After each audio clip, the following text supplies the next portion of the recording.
Welcome everyone to Let's Play Aurora 4X episode number 15. So welcome back, I should say. I'm going to start up the background music because I think it's been working well as, serving its purpose as background music.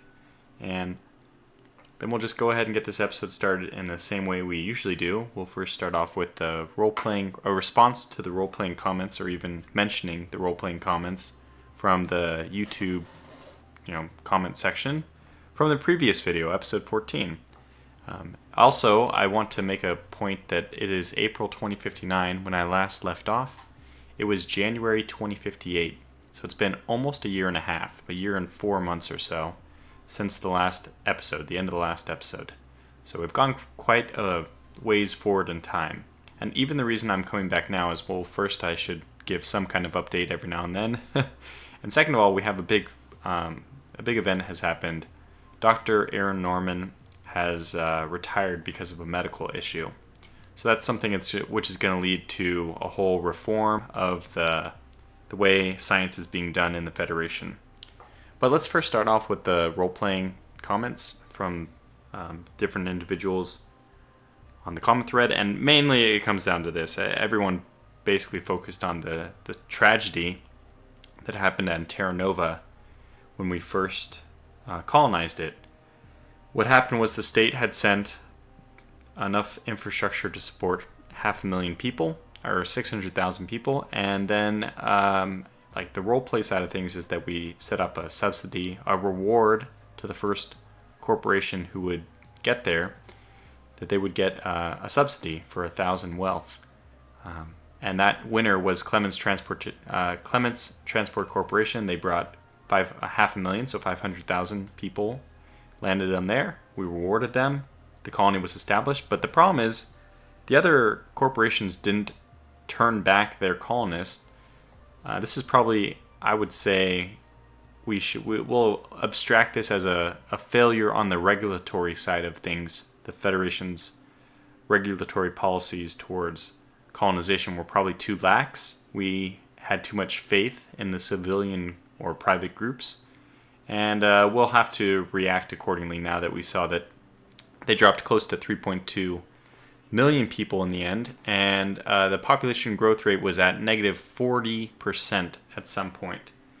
Now, I went ahead and did the math. So if they had 3.2 million people, and if the population growth was negative 40%, that's annual. So we just go down to ticks, whatever. I did the financial math for compound interest. And what I got is if the time that civilians were dying at this 40% rate, and technically this would be a function of the overpopulation. So it would decrease this rate after even one tick decreasing the population. I didn't account for that. We're kind of hand waving. This is like second order approximation because I did use the full formula. The first order would just be to take the annual rate divided by the number of ticks per year and just guess that as your population death rate. So anyways, this is what I got.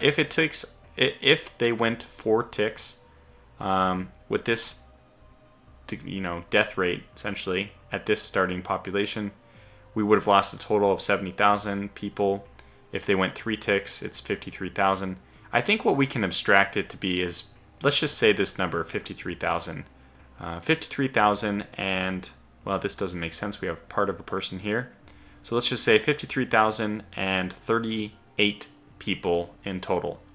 The reason why I'm choosing this one is because it only takes about 10 days to travel, but that's, 10 days to travel is just 2 ticks. But if we have 1 tick as the response time, I think that's more or less accurate. I'm not sure.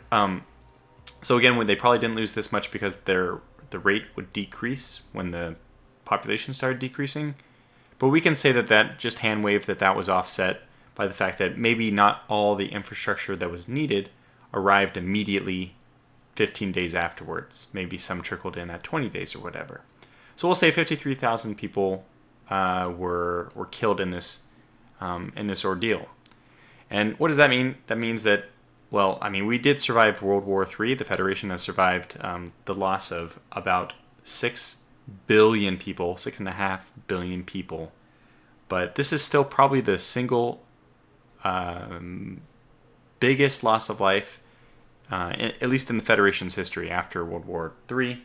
And even pre-World War III, it's hard to think of something that, with this much loss of life, I don't think any earthquakes or tsunamis or anything like this. I don't know the numbers for those, but they're probably about, even only at the worst case would they approach this number. So it's a horrible event, especially because it was not a natural disaster. It was an oversight, again, on regulation. So this is going to be a nice catalyst for me to impose a nice regulation, which is going to fit a game mechanic. I have always been wondering what a good roleplay reason to do this would be.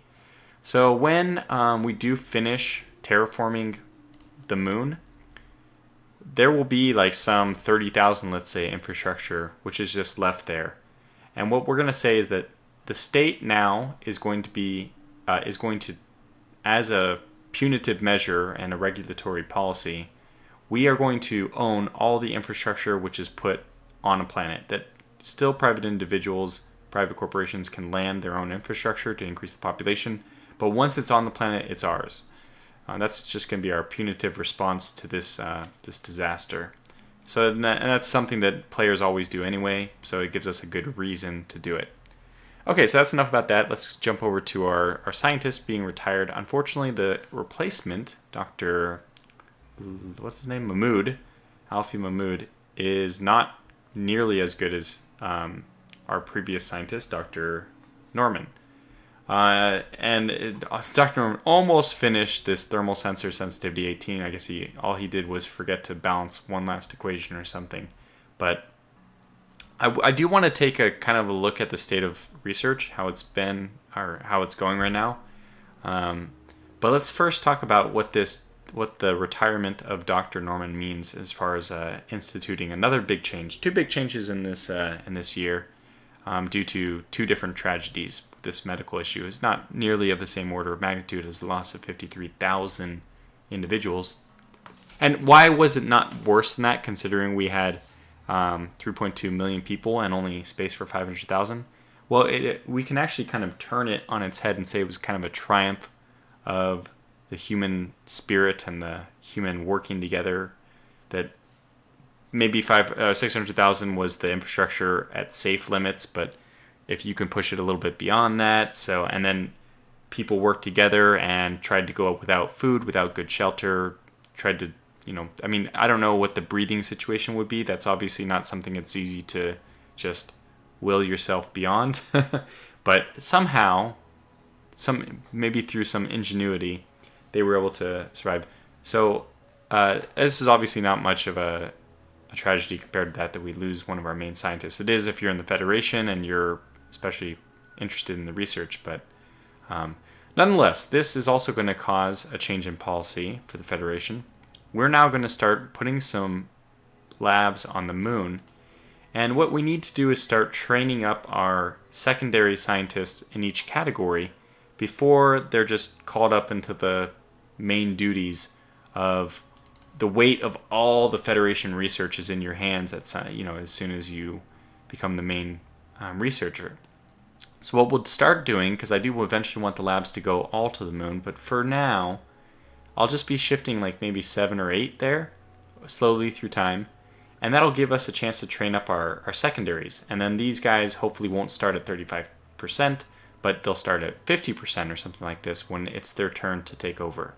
So, and then the cost of this is just the one lab it takes off of the main individuals to train up their future replacements. So that's what we're going to do. Let's just jump over and get it done real quick. We'll get the Hera to do, this is one trip repeating 10 more times for 11 total. The reason I'm doing it this way is because every research lab needs 20 total trips from a single cargo bay freighter. But I also have the Sonia, and she's going to do 9 trips.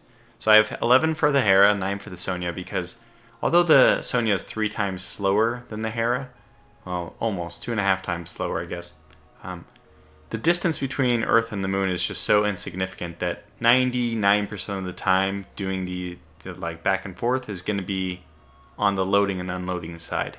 So it doesn't really matter how fast your freighter is. Everything is just going to be coming down to how fast you can load or unload. And so that's the reason why I've done this 11-9 split. Okay, so that's just going to be one research lab. We'll eventually be moving more than that, but I'll probably just wait for the new labs to be researched. And obviously we also have to, maneuver. I've already set it up. Okay, good. Yeah, this is good. So I have it set up so that we have, I've distributed a few of the labs. I've taken this, Dr. Mahmood only has 15 possible, where we see the 20 inactive means that Dr. Norman was researching with 20 before his retirement. And it's really unfortunate because the more you think about this, this is what I'm going to get into next, I suppose, is what are the research goals for the Phoenix? Research sensors, it should be a main thing. I've been doing a lot of military stuff, but when I was thinking about it more, let me take a drink real fast. Like, what is it that the Phoenix should have?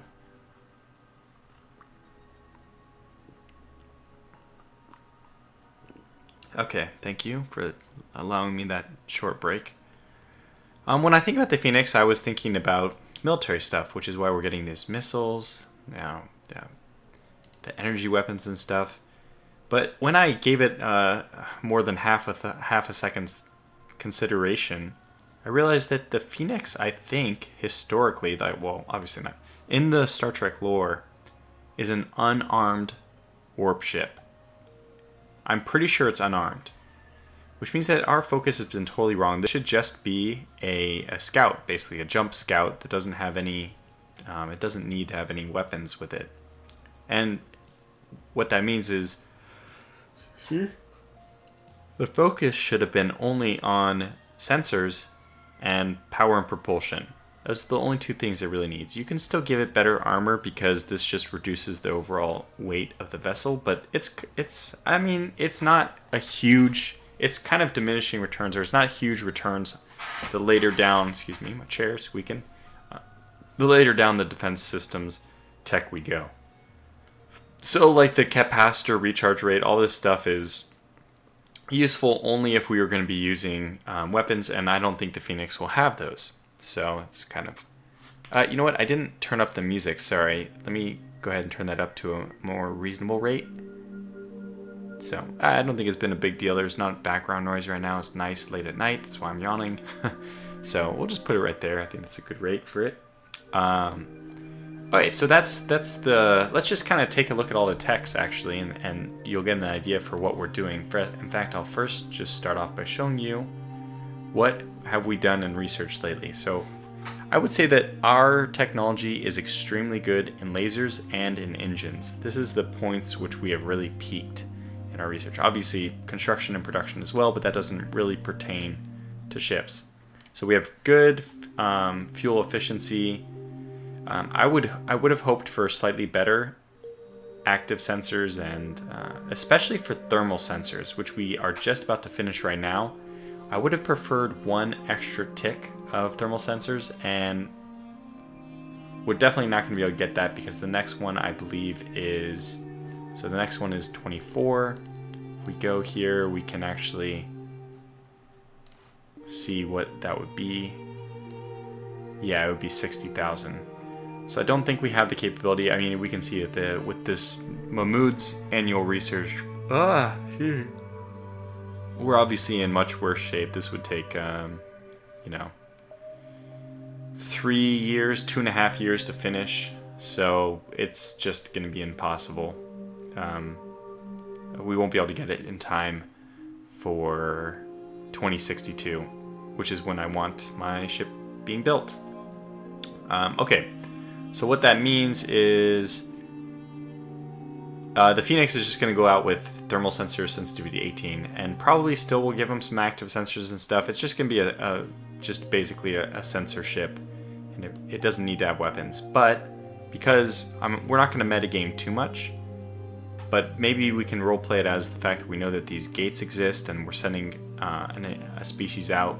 We just naturally might want to have some defense since we're going to be a lot more noticeable jumping around.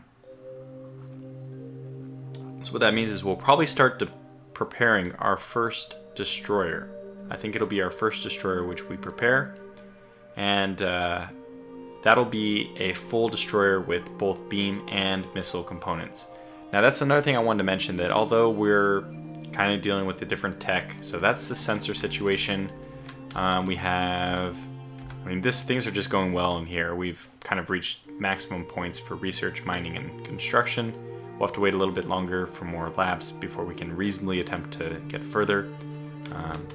Defensive systems, we're just only focusing on armor here, and we definitely will finish this one in time. I think we might even be able to get the next armor. I'm not sure. We'll have to find out how much longer it takes. Energy weapons, I would say that this is only second to laser technology, for ship technology at least. We have really good lasers, and I don't know what I might start researching Meson lasers for our backup one, because those do completely penetrate shields and armor. They don't, they just bypass them altogether. Another good one is microwave, because this does ruin, I think the microwave is the one that ruins their sensors. So that's another good reason why you might want to do microwave, because a ship without sensors is really obviously quite useless. But the problem is you have to get so close to use the microwaves that normally by that time they've already done all their missile firing, so yeah. Alright, Lodging Ground, not much I want to say about that. We're not making much progress. We're not attempting to make much progress. We're just doing cargo handling now. Missile and kinetics, I do want to say that I wish we had a chance. I don't think we'll have time to get out the next level 5 technologies for Gauss cannons, which would be great for point defense. I'd love to get level 5. It's kind of like that's like the sweet spot, I feel like. The first real huge sweet spot for point defense weapons. But we've done a good job just getting all our missiles kind of pushing forward. So we're just overall pretty good in that. And obviously power and propulsion, we're doing excellent. I'm pretty sure we aren't going to be able to get the next engine. We have the next reactor we'll finish surely in time, but I'm not sure about the engine technology which comes after that. Then sensor and project mode we already talked about. So that's the technology situation.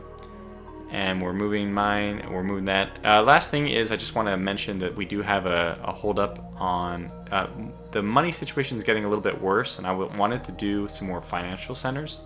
But between the financial centers and the military academies, these are both using Corbomite. And actually, we are running out of Corbomite. So we have 4,600. Our projected use is 7,000. Don't really have an income for this. So even when I looked around for resources, there is no source of Corbomite, zero, none at all in Proxima Centauri. And as far as in Sol, we don't have very much. You can see we have 96,000 here at 0.9 at Temple Tuttle. That's a good one. Then we also have 9,000 Access 1 and Despina. Probably the Whipple and Temple Tuttle are more important at 0.9 and actually having like significant values. So we'll probably get one of these going, especially like this one has Mercasium as well, which is always nice to grab. So we'll probably have to throw some automated mines and a mass driver onto one of these to stop our spiral, our loss of Corbomite. And we'll have to take a look for that in the future systems, because we actually really don't have much of a supply. I don't use it a whole lot. I don't think I think this is the first time I've ever ran out of it. Just for whatever reason, just random generation of resources have always provided me obviously more than I have in this playthrough. So I guess that's all I wanted to say in this first little batch. We have 2 regulatory changes to the Federation. 1, the infrastructure we can grab from planets, and then 2, we're going to start having backup labs on the moon. Eventually the moon will be all the labs, but for now it'll just be the backup labs to train up our people, our future scientists. So I'm going to take a quick cut. We're going to push further forward in time, and I'll just come back when something interesting happens. I think one of the things I might have to do is Proxima Centauri is going to eventually need some protection, so I'll let you know how that goes.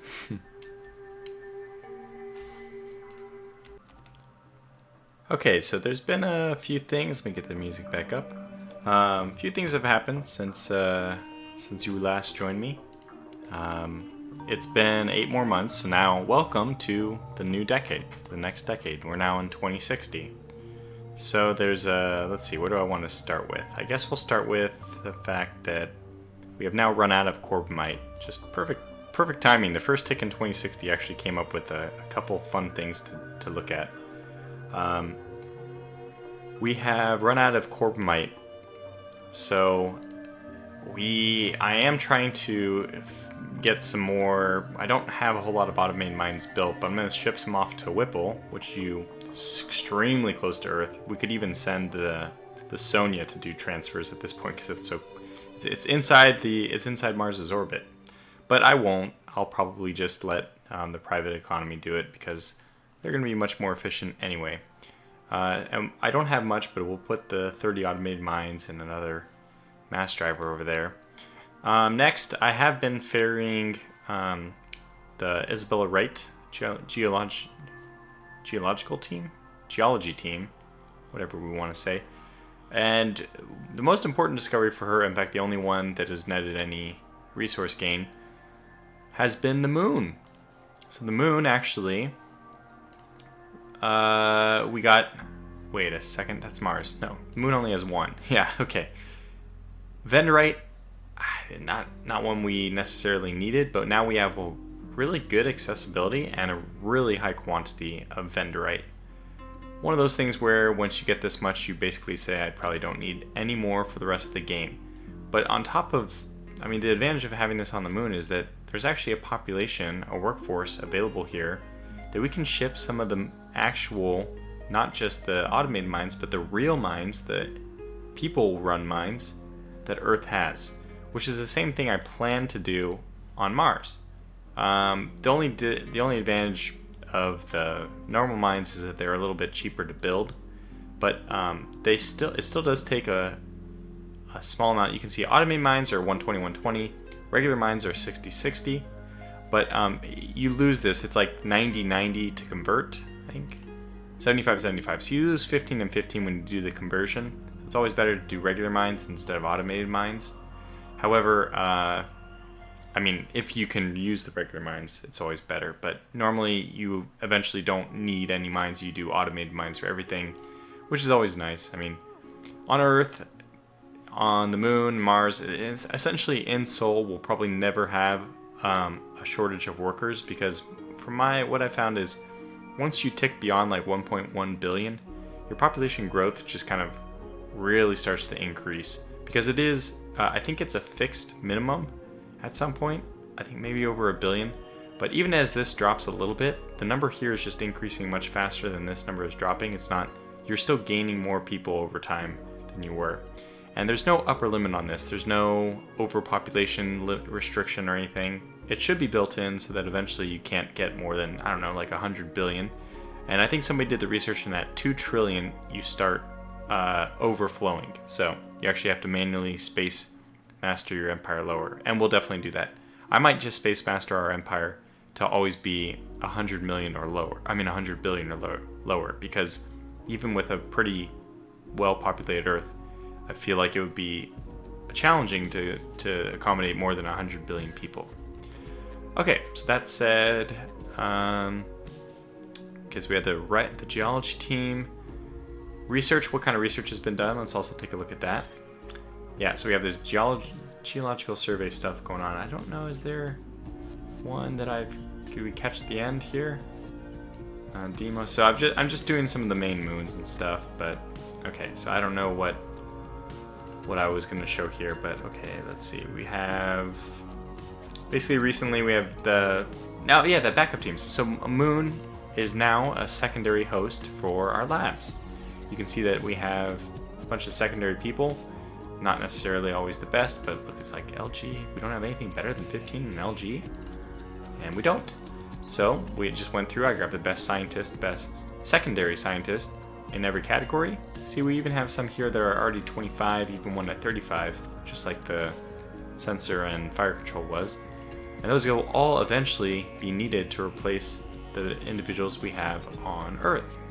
So I just thought I'd showcase that too. That's it. This is a nice brief little cut in and out. And at the next point, we might go significantly farther into the future. Oh, no, one other thing. We are experiencing that unrest on in Proxima Centauri. You can see Seraphim is standard transit to Proxima Centauri jump point. I now have to station a frigate at all times in Proxima Centauri to keep them from getting unrest. In fact, they actually had unrest, and I just about to finish it. You can see that one of my frigates only provides 6 and they request 3. This is very soon going to be a bad problem. A problem that we need either both our frigates there, which means there's no rotation. Right now I can rotate them in and out. So I have set up 10 construction factories. What I'm going to do is get 10 construction factories and then build the prefab PDC. And then what I can do is ship the prefab over there and then also ship the construction factories over there and use the construction factories, which we have plenty of population over here to support some just 10 factories that I think it's less than 500,000 people. So then we can use those factories to assemble the PDC, and then we're fine for, like forever, right? How many PDCs do we have here? I don't remember exactly, but I don't remember. Oh, we only have 1. Okay, so 1 is enough to provide like over 200, basically more defense than we're going to need probably for the lifespan of Proxima Centauri. So I'll keep working on that solution. I'll just tell you what I ended up doing. Probably exactly what I just said, but I was also considering training up a construction brigade. I think that's a better long-term solution, but what's 10 industrial? I mean, it's good to have some construction capacity outside in every standalone system, especially one that is going to be as populated as Proxima Centauri one day will be. So we'll just probably work with that solution. And then I'll come back when we have some more interesting stuff going on as far as research, or maybe even starting to build or to research some of the final designs that will go into the Phoenix. I mean, we can actually start designing it, which will be fun. So then I will try to solve these problems and we'll see you back. Okay, so we have another big jump, and I think that this is going to be the big one. I was actually doing a lot of thinking off camera because basically I just finished this research in inertial confinement reactor technology, not the engine drive. And I was thinking, okay, we've got to just build this Phoenix, right? It's 2061. The Federation can build it ahead of time. And I was looking through all the technology. I actually was recording and then I was rambling for like 10 minutes, so I decided to cut the video and redo it because I haven't moved in time, which is nothing I'm missing right now. But basically, I was trying to figure out, is it possible even to get the next drive technology? And look, I've given her, Dr. Jordan, 47 labs, and I might as well just give her the full amount. Let's just go ahead and give her, she can finish this in the early December 2062. The idea is, well, what is the idea? What does the Phoenix have? I've pulled it up. This is the key here. It is on April 4th, 2063. This is our drop dead deadline. I want to beat this deadline. I would prefer January 2063. Hell, I would even prefer 2062. But if we're going to push things as far as, or as late as possible, I would rather it be, I need it to be no later than this date, which means the ship has to, in my opinion, be jumping into a new system before this, which means it has to be built and it has to have moved to an unexplored jump point on one side of it and ready to jump. So this is what the Phoenix looks like. It has 1 pilot, 2 crew. It's basically just a nuclear missile engine with some warp pod stuff attached to it, as far as I understand, and that's it. It has no sensors or anything, so all this worrying I was doing about getting sensors or anything else, especially weapons or anything like that, I kind of had this idea in my head that the Phoenix would be like an early Enterprise, and this is completely wrong. The Phoenix, should just be an early jump-capable ship, and that's the only thing she needs to have. So, to that point, I think the best thing for her is going to be just sacrifice every other research for the moment. We were going very broad, and we're covering a lot of topics, which is great, but for the moment, let's just push. Yeah, this is perfect. 1st December 2062. It's probably going to take a few months for the ship to actually be built. Remember, we have to, after this, we have to research the actual engine, which will probably be done by the end of December. Assuming Dr. Jordan sticks around. If she doesn't, we'll have to scrap this plan and we'll go back to just using the old engine, which is not so bad. We'll see in a second. But yeah, so I think I mentioned that it's been over a year and 8 months, have I? It's September 2061 compared to January of 2016 in the last episode. We've gone a long ways. We only have another year before this is... It would be so cool if we just finished designing the Phoenix in this episode, but we need to get to December 2062, and then also the technology itself will probably cost like 2,000 research points or so. Yeah, so that's what we can look forward to. But we can start. This is at the point where the Federation says we have this jump technology. Let's do it. So let's do it. Wrong tab. All right, what I'm going to do is just base this on the Discovery, because the Discovery essentially has a lot of things I want. It has a nice engine, which we can just pretend is the engine that I will have, or the Phoenix will have.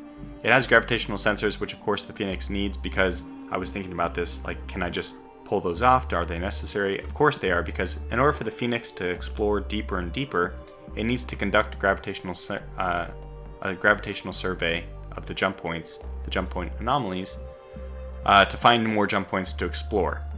She's going to need definitely a larger fuel, and I think one of the things I'm absolutely going to put on her is thermal sensors, but I might even put on... Okay, I might just put thermal sensors on her.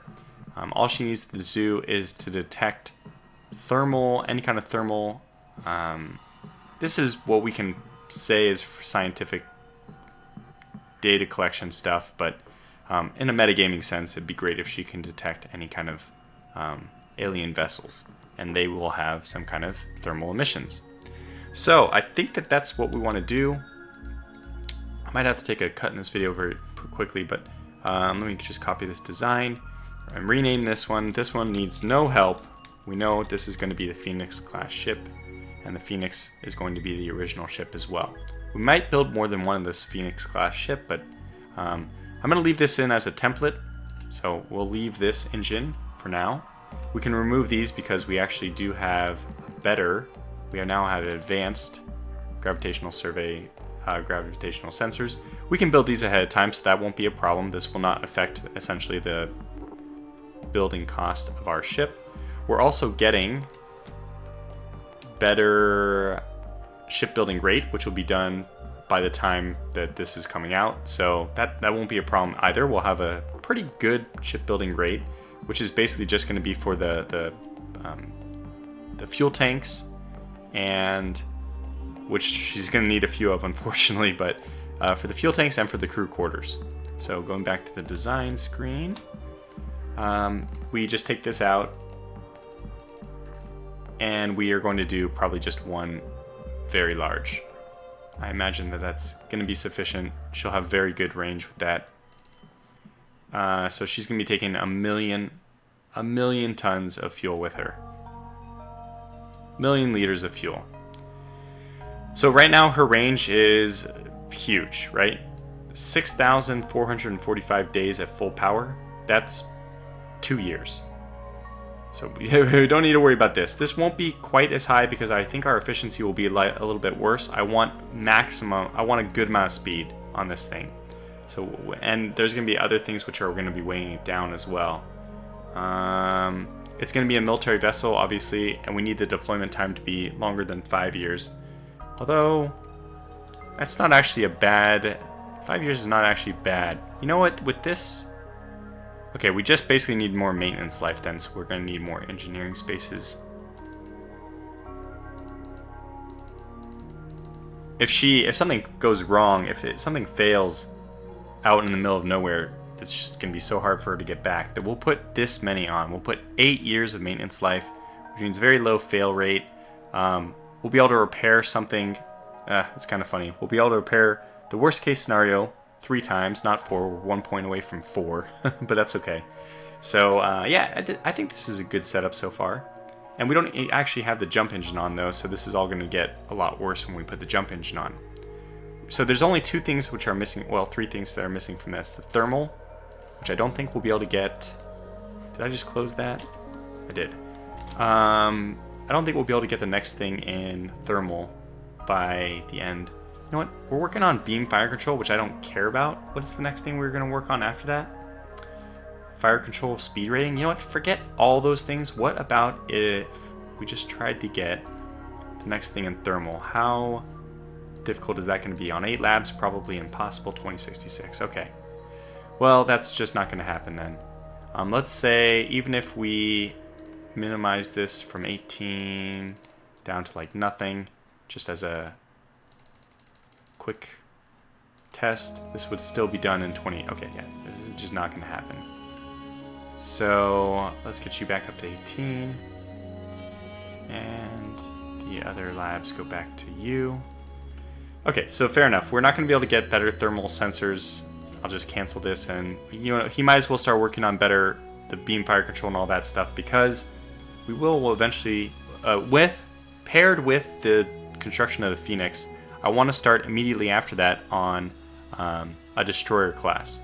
So things will hopefully get very exciting very quickly here.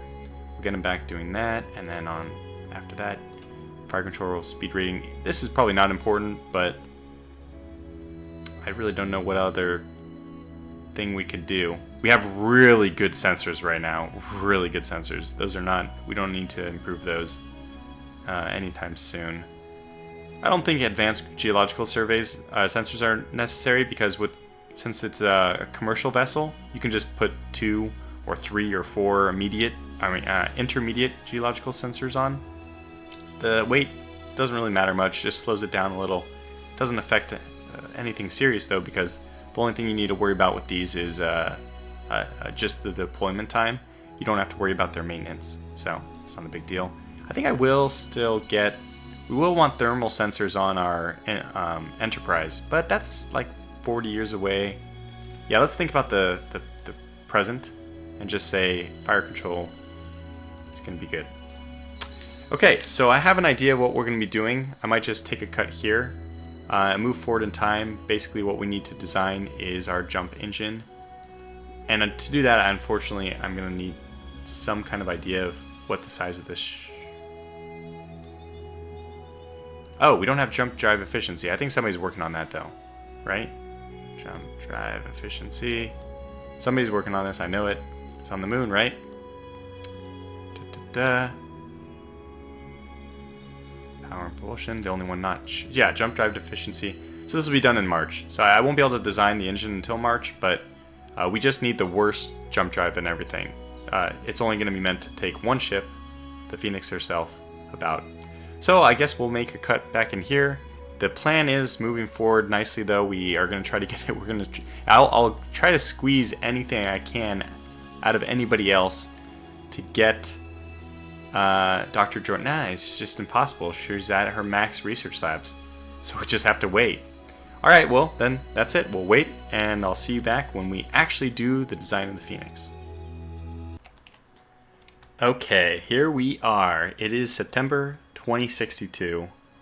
I'm going to get my music up a little bit higher than before because there is a little bit more background noise. Okay, so this is what's going on. Several things all at the same time. First of all, finally, my frigates are no longer enough to protect Proxima Centauri. One of them provides 6. Both of them were providing, so you can see that just basically 1 tick or maybe 2 ticks has gone by where I don't have both my frigates there. Because one of the frigates was on like 8 months, and that's its shelf life basically, out and about before it needs to start coming back home. I did suffer in the entirety of my patrol efforts only 1 parts failure, but that's because I have an average annual fail rate of 70%, so you expect that this is a percentage which gets closer and closer to 70 as you approach the end of the year. So I've only ever spent 8 months out, which is actually my crew lifetime. My crew, when my crew starts taking a morale hit. Okay, so that said, we are now shipping out the final bits of the planetary defense complex, or what was it? Planetary defense. facility, whatever it is, in the Hera. So this is the last bit of my PDC Nox, which is basically just a bluff. It's my ICBM, but it will calm the people down. They'll feel a lot more protected. It's unfortunately the Federation's bluff, like I said, so it's just to calm the people down. It's basically only for self-protection. We can roleplay it as just like a means to defend against rebels or whatnot, since all that is abstracted in my roleplaying. But it won't help us against aliens, because ICBMs are too slow anyway, right? Okay, so that is one thing. The next thing is I had to, in order to get everything done, obviously my power and propulsion person is working on the next fusion drive, which I want to get, and they are going to get it. I thought this was actually the very beginning of December, but did the 50th lab push her to November? I don't know. I mean, this certainly shouldn't have changed because she's still at 60% and she can't get any more labs. So, but anyway, so she's taken up all the power and propulsion labs, right? Well, wrong. I've now cut everybody on the moon out. Everyone on the moon is now on 0 labs, and I have all the labs that were here. I even ferried over one more lab to get to 8. It was originally at 7 on the moon. They are all given to Max Nixon, who's now working on Jumpdrive Efficiency 5, because I figured we can get one more Jumpdrive Efficiency, which is the thing which helps any jump drive. It just basically means that per size of your jump drive, you can get a little bit extra hole that actually jumps through. The jump engine has a tonnage that it can support on the jump based on, it's a linear ratio with the jump drive's own size. So it just as a simple example, maybe a 50 hull size jump drive can support a 500 hull size ship. But that number changes, that ratio changes based on which efficiency you're in. So this is going to help us a little bit. And I see that we can sneak it in. Now the really important thing is, although this is much before November 30th, I need to get this, but then also I need to get the actual technology researched as well. And I want to do all that before December comes, so that December I can just very quickly, instantly I would say, get my new fusion drive engine, instantly research it. It should only take a 5-day tick beyond this. So I'm going to give 122,000 annual research points to Dr. Jordan so that she can just instantly do the fusion drive. Now, it might actually still take a couple ticks because this divided by 72, I don't have the math, but it's about, 1,500 or so? So that means if it's over 1,500, it's going to take more than a tick, and I think it will be. I think it's going to be about 3,000 research points for this really high-tech drive. So we want to get that done as fast as possible, which means by the middle of December, we'll have our engine done, and that's the time when we can actually start building it. Then the industry has to build the engine, and that's the last thing we're going to need to actually begin the construction at the shipyard. Then the shipyard's going to take probably another 3-4 months because we have a lot of engineering stuff and fuel, storage, all that stuff. So unfortunately, we're really cutting it tight for the desired April jump. But I mean, I'm already kind of committed to this, so we're just going to hope that it happens fast enough. You can see that I'm already queuing up my advanced gravitational. If we go back to the Phoenix, I'm only 5 days away from the next research happening for the Phoenix, the Jumpdrive Efficiency. It's only 3 days away, I should say, but that'll be 5 days away because that's the next tick. But what you can see is she's 720 build points. So our rate at, I think our dockyard rate right now, we can do the math, is, I mean, basically we just need to see the components summary, sort by cost. The engineering spaces are going to be 90, 70, 60. So basically what we can do is maybe it'd be easier just to do this. Take this number, 720, subtract 400, that's easy, 320. And then we also subtract this one, which is 64. So 320 minus 64 is basically 255.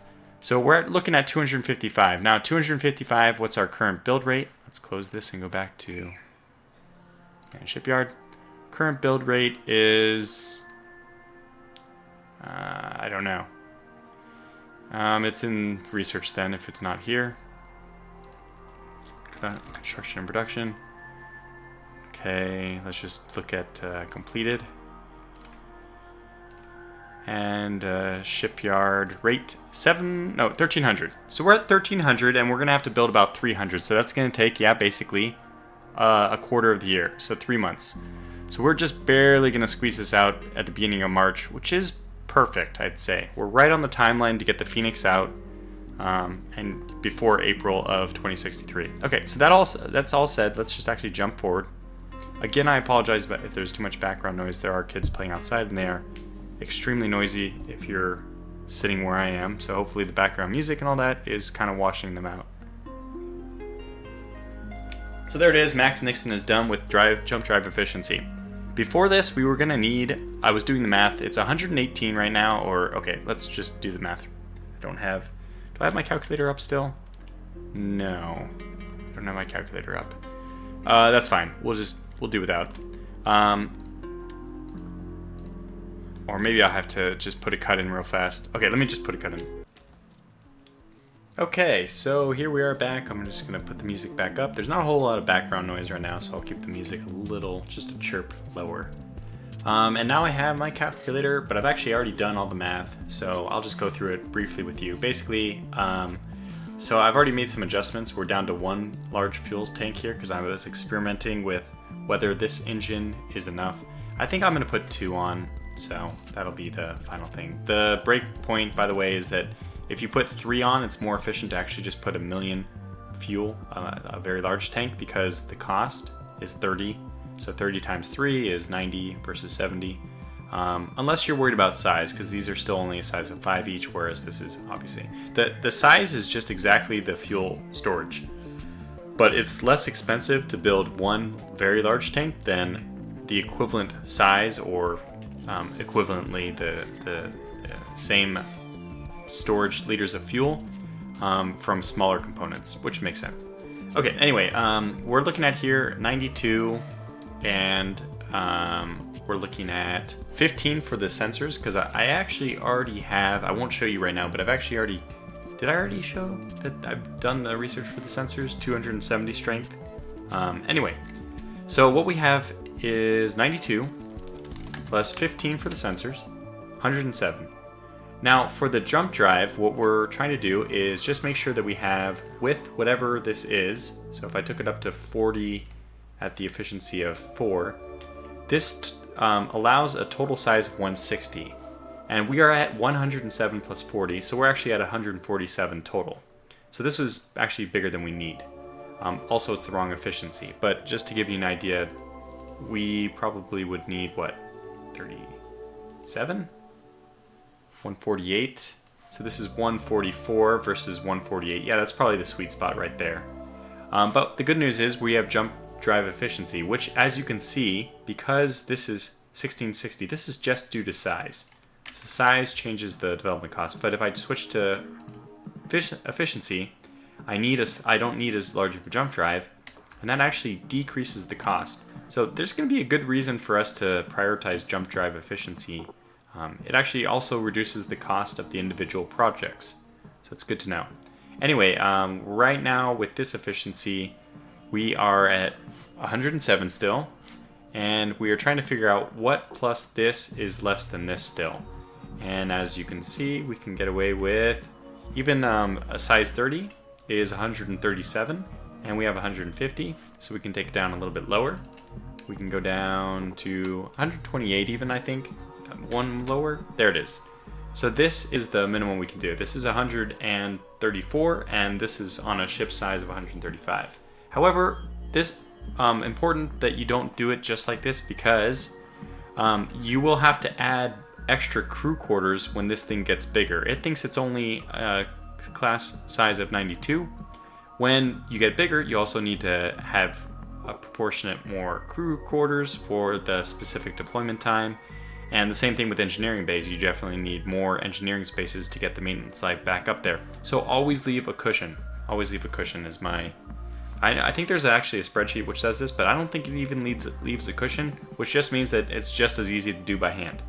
So what we'll do instead of 27 is I think that 30 means that we have 150 and we're at 137. So that's going to be 13 or, oh god, 13 times 50. 800 tons of space to spare, which I think should be more than enough. And if we have to, we can always clip off a fuel engine because this is very efficient already. Because 2700 is what? It's like 8 years? 360? Yeah, it's like 8 years basically. And that's more than even we have our crew life thing. And usually the order of things is fuel is smaller than intended deployment, which is smaller than maintenance life. Because just think about how easy it is to refresh each one of those. This is instant. This is at like an 8-to-1 ratio, I think. Maybe it's 7-to-1. And this is at a 3-to-1 ratio, so it's very slow. So that's why you have the order like in the reverse of that. Okay, but let's not bog down too much. I've already actually made this engine because I did all that math. So we know what we'll be looking at the Phoenix. I'll just take a look at the final fuel storage because this won't be our actual engine. We can probably use an even more efficient engine and see what the speed is with that.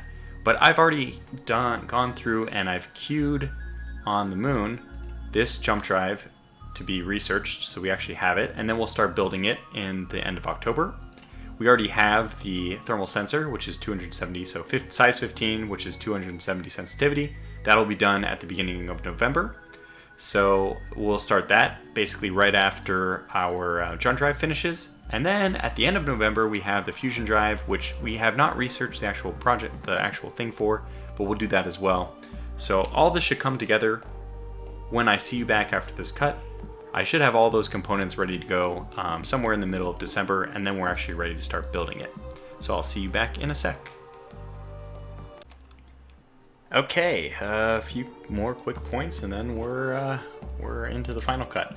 I can now assemble the PDC Nox because I brought 6 fragments over, or 6 components, which is what it needs. So we will add this, and it'll be done very quickly. I only have 10 in construction factories here, but it's enough. And this is on Terra Nova because we do have this continual decline of stability because we don't have enough people, and all my frigates have left now, so they have 0. Okay, so that's that done. And the next thing is this engine. You can see that this is all the same. This, I should say, is the engine we previously had. Jumping it up is going to give us an additional, whatever, small fraction of gain in engine power. But I think what I'm going to do is actually go for the middle ground here. I'm going to go for a slightly lower engine power in total so that we can save even more fuel. And remember, this was at 0.3, so this was at 0.15. The reason I want to do this is so that we might even be able to get away with just using one large fuel tank, which will be spectacular. It's going to help the size, and it's just going to help everything. So I'm going to go ahead and go with this, and then it won't be a particularly fast ship, but it'll be very fuel efficient. So I'll see you back when this is done being made.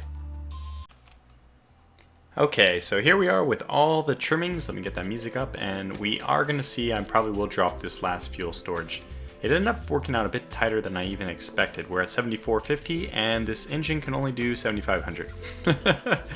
But I think that's because I actually don't know why it is.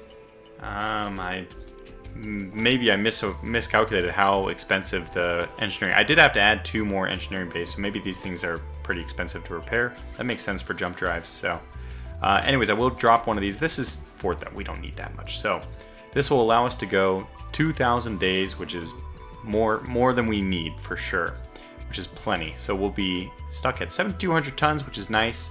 We are not going to put any extra armor on, or should we?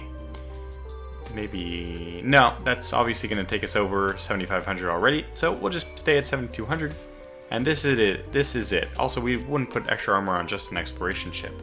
This is not a gravitational survey vessel, though. It is going to be I don't know yet. I'm going to think about what to name it in the off time, and then we will retool this. We will just retool the Davidson Naval for our Phoenix, and this is only going to take until the end of December. I already have the engine in production is the last thing I need. This is just leftover, but these are the parts that we want for the Phoenix. So everything is looking good. We have our 4 customized parts and all the rest have to be built. It shouldn't take that long. We could probably do the math if we just sort by size here. We take off 98, 270, oh god, this is so, let's sort by cost, I mean. So we take off these 2, this is 140, we'll keep that, but okay, if we take off 670 plus 110, let's call it 780 plus 100, so 880. We take off 880 of this and we're left with 350. 350 should take a few months, so we should be a-okay for our April jump. That's looks like we might even be able to beat that one by a hair. Anyways, this is gonna call this video to a close. So I really thanks for so much for watching. It's been a blast doing this episode. I think a lot. I wasn't sure if I could get all these extra goodies onto the Phoenix in time. And it was a really fun challenge, like almost like a puzzle game, trying to get all the technology to line up. Oh, and one last thing I wanted to say, actually, before I forget, is Terra Nova is now in the process of assembling the PDC Nox. So I don't know if I already showed that, but she'll soon have her own production, and we won't have to worry about her stability loss. So, that all said, thank you so much for watching, and I'll catch you back for the next episode hopefully soon. Until then, take care.